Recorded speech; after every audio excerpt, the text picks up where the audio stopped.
What's the story, everyone? It's Michael Hunt. I'm an inspired and actor pigeon man from Ballyferm. I'm 28, and I was planning on starting a YouTube channel but about mental health and the journey that I'm going to be going on, helping myself, and hopefully everyone gets to see it. And it's going to be loads of information about all the places in Ballyferm, Dublin, Ireland, anywhere really. I'm going to go to all these professionals, get advice off them, and hopefully I get a few of them on the camera. But I was going to start it when I was away, when I was trying. I had a plan to be at the start while I was doing travelling. I went away skiing, but I was away for the week, and I came back yesterday, and it wasn't a good day at all. My dad passed away just at Christmas, and Christmas Eve actually, and I don't know, I didn't know what way to take it, and then I've been feeling her out, and so I'm at getting anxiety, and I never had anxiety before in my life. I always dealt with anger, and I took a big panic attack. I took a big panic attack when I came back. My dog was at the passing away, and loads of stuff, and then I don't know what way I am, but like when I'm high, I'm up here, boom, top of the world. But as soon as I get these negative thoughts, I just go straight to the bottom, man. I think it's a lot of the same with a lot of people around there. It's just the way we're bred or something, I don't know. And so that's when I'm starting it off today. I'll give it a crack today. Fuck it, it's better now than ever when I'm actually need to talk to someone. So I might as well talk to the whole fucking world. But yesterday I took a big panic attack, because I was just so worried about all stuff, mad thoughts I was getting yesterday for no reason, just because I was in a negative mindset. But today I feel a bit fresh, because I had been talking to my brother, and I was talking to my sister yesterday, and so we decided today that I'm going to go back boxing today. I'm going to go up to Cherry Horse Boxing Club, up to Skinny Murphy's outlet, man. He's an animal, and hopefully he takes me on so I can get start releasing this anger, because I haven't done cardio in 6 weeks. 6 months, sorry Jamie, 6 weeks, 6 months, because I might have been trying to put weight on, because I was a skinny fucking thing, from snorting loads of coke and partying, and that's the way my life was for years. I lived away with my father, and I lived the life people couldn't dream of, man. I was living in Marbella and partying with celebrities for years, 7 days a week, man. VIP, free everything. I was getting free everything, so it ruined my life, man. It literally ruined my life. I had everything, man. Everything. I had celebrities on me arms. Fucking 6 litres of vodka, free VIP every night, man. And it just destroyed me, man. It was great, but it just literally destroyed me. And so I came back to Ireland then, and then I was stuck in a rut for a good few years, in that cycle, 9 to 5, and depressed and all that. And then I had a relationship, and that didn't work out, and then I was trying to move away, and I moved back to Spain, and I'd come back, and should have known that the problems is always, my problems would always come with me. And then I don't care what people think of me, so when I belch or when I curse, I literally don't care. I'm saying, this is me, and this is who I am. I'm from Ballyferm, and this is the way I've been socially conditioned, and that's it. And I'm trying my best I'm trying to be best to change myself, which I need to change my whole brain completely. And I think I'm taking a lot of steps forward. And which before, because I had anger and I was a boxer, and I had great expectations. I loved it. It was the only thing that I ever loved. Even before the boxing, I used to love fighting. And that's when I was going around Ballyferm when I was a kid, man. All I done was fight. I didn't do drugs. I didn't do that. I just wanted to fight. And then I slowly got into smoking hash, and then I slowly sort of fell back in my boxing, and I wasn't going to training or that. And then I got into my late teens, then like 16 to 17, and then I started drinking, and then that's when all the craziness started to happen. I was doing life-threatening stuff daily basis, and I was putting my family under horrible pressure, and I don't know it was just a horrible part of my life. Not the last few years, but it was a good few years ago now. But then I was always trying to help myself, and everyone was always trying to help me. But sure, you can't do it unless you're doing it yourself. And sure, I thought everyone was against me and everything. I thought like the world was against me for years, and sure, I didn't want to talk to anyone. And then if I was talking to them, I was fairly aggressive, and you know, and it was just bad. It was just a bad part of my life, a bad part of my life, family's life. But now the last 3 years, I'm had to been really trying. Like I've been to try all over the years. I used to go away and party for months and then come back and be fucking 7 or 8 stone, man, and coke down my head, and my family had put me into treatment. And I go there and I'd be trying my best, and I really would be trying it. And they'd say that, like, and every counsellor that I've ever been, they say, you know every problem, because I'm not a stupid person. I feel that I'm intelligent, and when I want to do something, I put my heart and soul into it. And every time that I was doing the treatments or going to counsel, I was putting my heart and soul into it. But sure, then when I was doing that, and then I'd be coming out, then it's all a learning process. You have it's the same with anything. You have to fail a million times to get there. But sure, I never thought that. I just think it was failing. It was going to be the inevitable, and that I always thought I was going to die before 25. But then now I'm 28. So the last 3 years, I feel that I have a lot of hope, and it's like that was crazy thinking that, man, isn't it? Just crazy, and so I felt like I had a bit of hope. That I felt. That it's possible that I can make the life I want, because I always believed, even when I was an alcoholic and I was a junkie and I was a matchstick, that I was the best thing in the world, and because I still believe that, man. I still believe that whatever, if I want to do something, there's not, and I put my heart and soul into it the way I do it, no one can be better than me at anything I want to do. And I always believed that, and I always believed that with partying and fighting and women.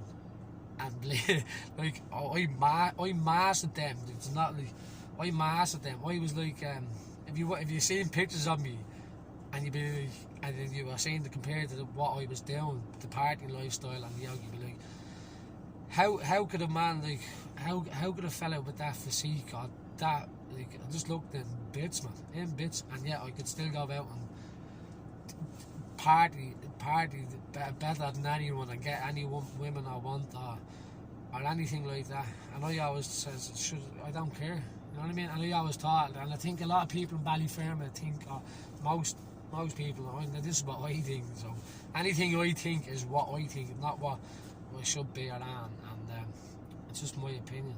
But I think, like, because when I was growing up, if you had a fresh haircut and fresh clothes, you were brand new. And I think that's the way it is, but now, literally, I don't care what you wear, because I know when I'm underneath, man, I'm like a block, man. And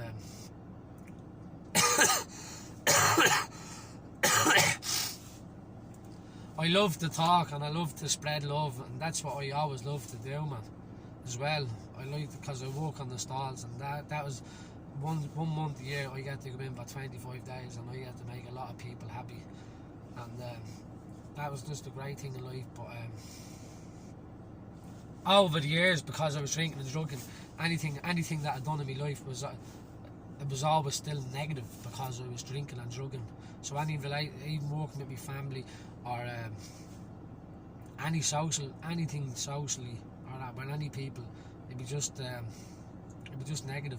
But when I was in on them stalls, it was just amazing. I knew that I could go and meet people that weren't from my area, that might be able to be like put sense into my head or something like that. And I didn't think that consciously, I thought that subconsciously, and it made me feel good. It made me feel that I was going to see the world, and it was great, because a lot of people in Ballyfermot, like myself, I think that were socially pushed back. I don't like, how am I supposed to explain this the best way? I think that, like, we feel that we're stuck in a bubble. It's mentally pushed into us from society, and it's the same with the traveller community, like the way they are. It's like with the Ballyfermot, that's why, like, I hang around with travellers. I think they're great people, but it's the same thing with them, but they get 10 times more severe. They get pushed back a lot. But so for me, like when I grew up, my friends wouldn't even go into town to shop. None of us would go. We'd have to send our sisters, and we would not leave Ballyfermot. We wouldn't. We'd live in a bubble, and that's the way most people are, and that's absurd and it's crazy, but that's the way it is. And now I'm seeing it, that it's not the way it is. It's just it can't be done. And but sure, if I was watching this now, I'd be saying, so that's a lie, man. So that's not the truth. It's never gonna change. But it can. If you want it to change, it will change, and that's what I'm doing. But the problems that I'm having is that I'm trying so hard the last while, and it's obviously like I love to indulge myself and everything. Like, that's why I love chocolate, and like I like to spoil myself a lot. But and which before I did, and now I'm trying to be sensible and think of the long term. But yeah, when I'm thinking of the long term, I'm thinking like I have to live in Ballyfermot until I get to that point. And that is for me, that is like swimming with cut slices all over you in a swimming pool with 10 sharks, and it's so frightening. And my father used to always he used to be the one that always used to help me. Well, he was the one that always used to be the one that I'd listen to, basically.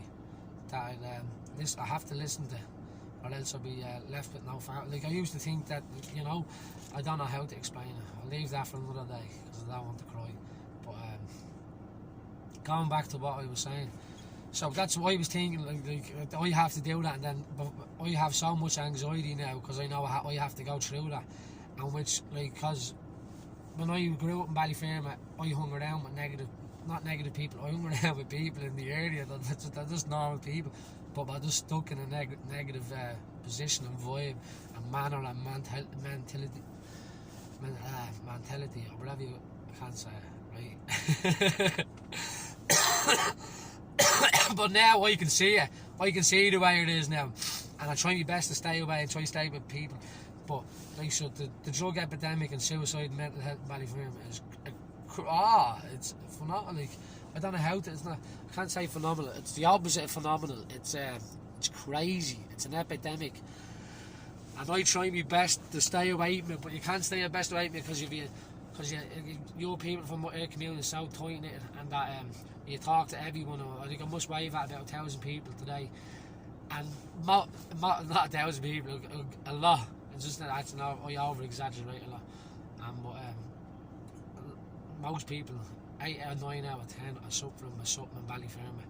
That's what I think. The people that I need to be around, and I'm trying to break away from that, and I'm trying to push forward positive for myself, to carry on in my life, and to be what I expect myself to be, and I have high expectations, and so it's very hard for me, and that's why I'm doing this YouTube channel, because like everyone knows me, because I've partied hard, and like everyone knows me, and that anyone that's partied with me more than likely has the same they're about the same problems I have, and this is for all yous, man. That the show is like, you know what I mean? Like, yous all know what I was like, man. I was in bits, man. I was snorting coke 6-7 days a week. I was drinking. I wasn't eating. I was probably eating 2 or 3 days a week, and then going out and partying, and then fighting and doing crazy stuff. And that's the way, like, it is here, and that it's like, it feels like it's the norm, but it's not, and we have to change that. And it feels like that there is people trying to change, like Cherry Orchard Running Club and Cherry Orchard Boxing Club, and all these facilities that are in Ballyfermot, and there's more than enough, because I've been to them all. But it just still feels that, like, when you're not in them facilities and you're back out on the roads and the streets and in the estate, it's still not changing, because we have to. It's probably going to take 50 to 100 years to get the next generations the right way. But our generation, we were socially conditioned to be mad things, and that's it. You were locked in a bubble, and then sure, if you're locked in a room, sure, definitely, it's like if you're locked in a room, you're gonna explode. So this show on the YouTube I'm gonna be doing. It's called Michael's Journey. It's gonna be on a YouTube channel, and I'm doing since I'm doing the acting, and I'm smoking along. But I'm doing a lot with I want to do everything, not everything, but most of it. What I really enjoy is doing mental health because it brings me real happiness. Like when I'm doing the acting, it's very enjoyable in the daytime and all, but it's very enjoyable. I'd like to get away from the acting, but I really want to push forward with this mental health thing because I know if I do this, it's going to keep me in routine with doing the mental health thing, and it'll keep me in check, and it's going to help people. So why wouldn't I want to be doing it then? Like, you know what I mean? And like I'm so afraid to be doing this because I just thought I'd be talking nonsense. I'm not afraid to be doing it, but. And then when I had this episode yesterday, I was screaming, crying yesterday, and took a panic like that. And I couldn't breathe, and I felt like I was going to faint. And I never had that.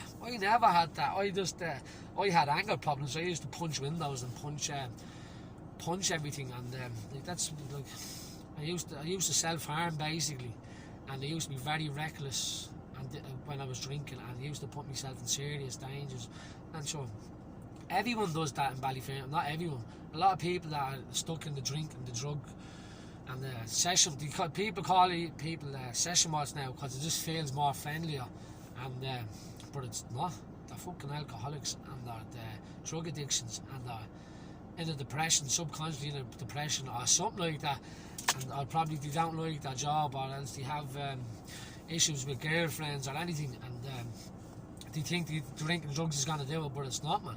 And since because all I do now, I don't do anything that I've done before, I don't do. Like I used to just sit in my room all day, smoke weed, and then go out and go straight down to the pub and have me dinner and go straight to the pub. And that was my daily routine. And sure, I don't do any of that now. You know, I'm doing what all the millionaires and all of them. See all that carry on that to be on because I'm on the social media and all, which I've never done before. And all I watch is positive stuff, positive, and that's it. And that's what I like to try keeping myself. But when you're in Ballyfermot, and it's like you're in a black hole, and it's so I'm just trying to break away as fast as possible. And I don't know what else to be saying, but let me think.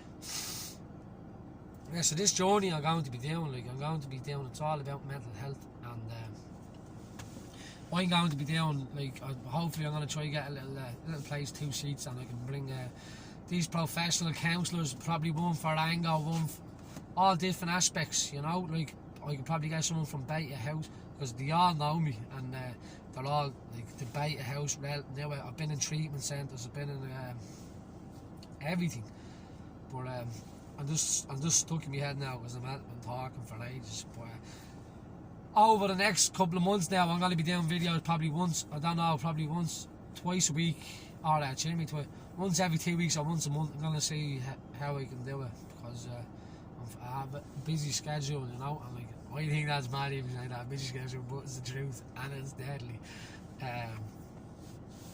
But this is what I want to do because now, everything else I'm doing, I need help doing it. I don't need help doing this, man. Well, I did. I had to be shown how to get the YouTube channel. But doing the video, I'll do this all day long. So, I used to sit like this and talk in the pubs like this, and talk to one person. But yeah, like this phone that I can talk to, even if I get to see 20 people. And I know from the way I am, a lot of people contact me all the time, man. And because they know what I've been like, and I've been there with them. I've been in that kitchen at 6 o'clock in the morning snorting coke, and I've been there, man, and I've been the next day, and I've been there when they've been fighting with them. I've been there for all the troubles with a lot of people, and now they see me, and then they're great, and it's great that, and once they're reaching out to me, I feel so great, man. Makes me feel great that about myself, that it feels that, it reminds me that I'm doing well when people do that, and I want to help people because it's good for my soul. And yeah, but I was planning with this big cameraman, going on this this skiing trip, and I'll do me blog and all this carry on, but it's nonsense, man. This is exactly what I want to do. I get carried away in my head because I think I don't know what I have. It's like I was never diagnosed with anything because I was diagnosed with loads of stuff, but not officially on paper. But I suffer with bipolar anger. Now I'm suffering with anxiety, and so now I had that breakdown yesterday. So I'm doing it. I'll just do this video, pump it up, get it out, and so I'm going to be going to a doctor today, and because I wouldn't take any tablets. I smoke weed. That's what I do. I don't like smoking weed. I gave that up for 6 years over my girlfriend, my ex-girlfriend. I thought that was the best thing I could do, and at the time it was, but it's not for me. And since I've been smoking weed, and this is not for everyone else, man, because I know it doesn't suit everyone, but it never suited me for years. I smoked it and I abused it, and I sat in the kitchen I sat in the sitting room playing Need for Speed for 5 years, and that was me and my 6 friends mastered that in 5 years. That's all we done. You know what I mean? But now I know it, because I'm watching all these videos and they're saying weed, I believe weed is medical use, and that's what I do now. I use that as for medical use, and it works great. It works great, but it does come on top. Then, like if you have a bad day and you smoke weed, it's more difficult. So when I'm having a bad day, I just don't smoke it. So it's trying to control it is it's easy enough, but it can be hard as well. Like it's I'm thinking about a lot of things now, but which before I didn't. I just didn't care, and I had to lose the run of myself. What was I saying? Yeah, so listen, I think that's really it. So hopefully everyone gets to see this video. I'm going to be pumping it, and anyone that you think that is willing to get on to talk to me, that is a professional and that is willing to interview me or doing a yoke, because I'll do my open counselling sessions, and that's what I want to do, because I will tell you anything, because I don't give a fuck. I don't care, because it's going to help my life, and hopefully it helps yours. So I have to go up here to the pigeons now, so